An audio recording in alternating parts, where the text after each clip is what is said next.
Targeting itu bukan tentang editing. Yang harus kalian perhatikan terutama itu adalah video yang kalian ambil sama pakai alat apa. Untuk kasus saya pakai A7 Mark II.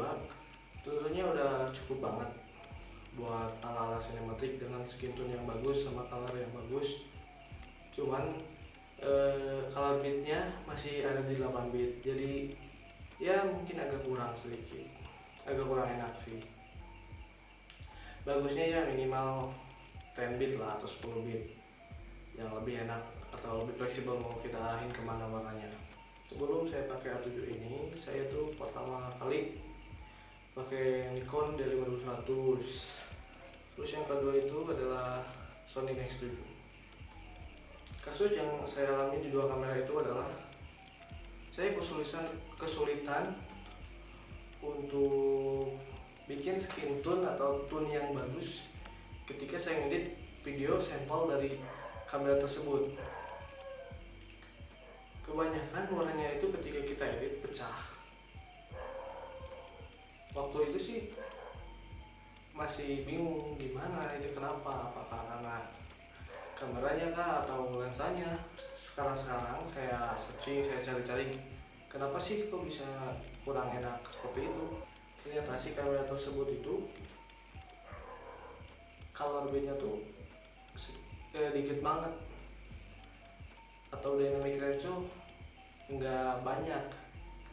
Kalau yang saya lihat di A7 Mark II ini 14 bit, tapi kalau saya salah mohon maaf, karena saya hanya baca-baca di internet katanya 14 bit.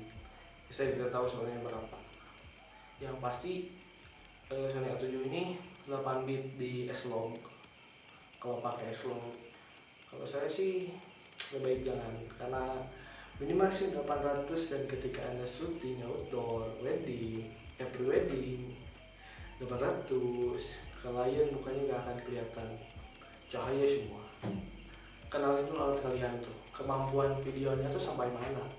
Misalkan kalau A7 Mark II ini kan 8 bit, sama sudah ada S-Log, sama ya full frame, jadi dan dynamic range itu rentangnya luas sih, lebih enak.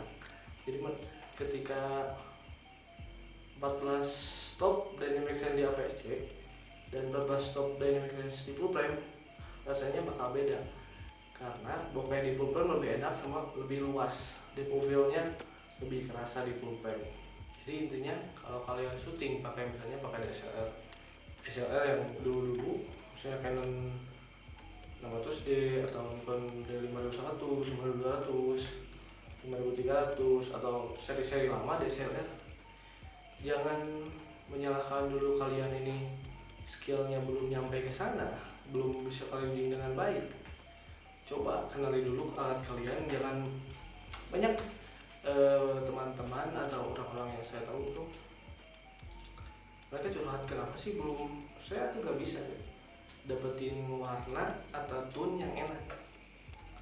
Kebanyakan dari mereka, saya tanya mereka, apa?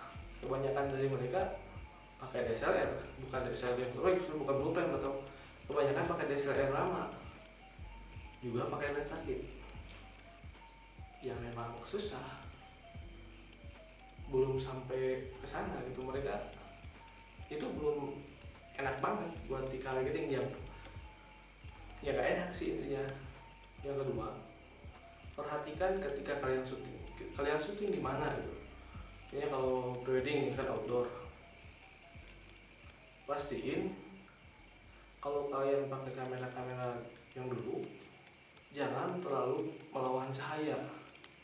Kenapa? Karena sensornya belum baik atau belum bagus untuk melawan cahaya. Kebanyakan yang saya juga pernah pakai 600D bocor, dan detailnya udah nggak ada, putih semua. Meskipun ada itu juga nggak jelas, jadi nggak enak. Perhatikan dulu kalau kalian bisa misalnya pakai WB, white balance-nya tolong diperhatikan berapa ke berapa, di mana tempatnya sesuaikan. Terus jangan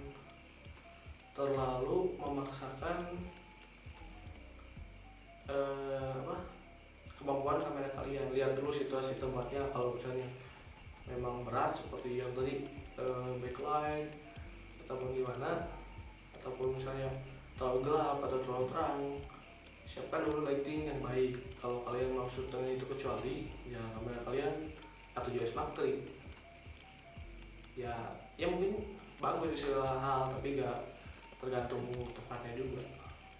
Yang ketiga adalah di software, di editing tentunya. Pastiin kalian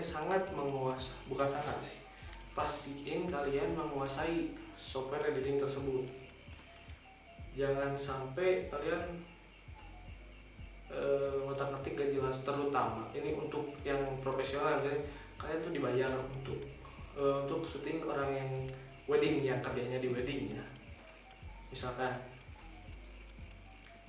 kalian ke wedding asal-asalan gitu, karena kalian nggak tahu gimana ya. Seharusnya kuasai dulu, baru nanti kalian terjun ke dunia wedding videography. Pastiin juga kalian gak memaksakan tune kalian. Saya suka black and white semua itu boleh, karena kalau di wedding itu bukan ada aturan sih, ada estetiknya gitu. Sesuaikan aja. Biasanya klien ingin kelihatan mukanya lebih putih, lebih cerah, lebih kelihatan mulus, biasanya seperti itu. Sama kan saya pakai Adobe Premiere Sesi 2018. Untuk color grading bawaannya udah enak, udah mantap. Cuman masih ada fitur-fitur yang saya rasa kurang. Makanya saya pakai color 4 untuk menambah fitur-fitur yang bolong tersebut. Kan kalau di bawaan Sesi 2016 nggak ada tuh yang kayak di Lightroom Lumiere-nya ya, kalau saya ada. Jadi kita bisa adjust warna-warna tertentu. Pastiin juga kalian nggak sembarang shoot, misalnya karena terutama sih di awal-awal kita ngambil kerjaan, biasanya kita ngambil shoot banyak, semuanya kita shoot karena excited sekali gitu, karena senang banget ya. Itu sih terserah kalian mau semuanya shoot mau nggak. Pastiin pilih shoot, filter shoot dulu ketika di lokasi, mana yang harus di shoot, yang mana yang enggak. Jadi ketika kalian editing, terutama jangan maksain angle-angle yang gak enak, yang kurang tepat lah. Jadi itu bikin video kalian kurang bagus, kurang dapet feel-nya. Ya saya juga melakukan kesalahan tersebut di awal-awal. Ya mungkin sekarang juga masih mungkin, kalau saya rasa enggak sih, sudah lumayan baik. Jangan menyerah, terus mencoba, kulik terus. Kalau bisa kulik tiap hari, gimana sih terus cari referensi di internet, gimana sih cara skin tone seperti ini, atau tone yang seperti ini, tone yang seperti ini, tone itu, tone ini. Banyak kan referensi itu, misalnya ada yang pastel, ada yang tone oranye, ada yang hijau-hijau kayak puji gitu. Banyak, cobain satu-satu. Kalau ada merasa yang cocok, coba fokus di tone tersebut, gali lebih dalam, skin tone-nya, background-nya, apapun, gali lebih dalam. Jadi ketika kalian udah dapat, pertahanin dulu, set looks tersebut. Nah, coba dipasangin, coba bikin video, edit. Nah, ketika ada kekurangan, kalian bisa upgrade looks tersebut. Jadi suatu saat pasti menemukan tune yang pas banget. Oke, segitu aja mungkin dari gue. Jangan menyerah, terus ngulik, karena gue juga ngulik, nggak download. Ya bukan menyalahkan yang download sih, cuman lebih baik kita nyari referensi, kita searching sendiri, kita bikin sendiri. Jadi ketika ada apa-apa, kita tahu masalahnya seperti ini dan solusinya seperti ini. Sekian dari gue. Assalamualaikum warahmatullahi wabarakatuh.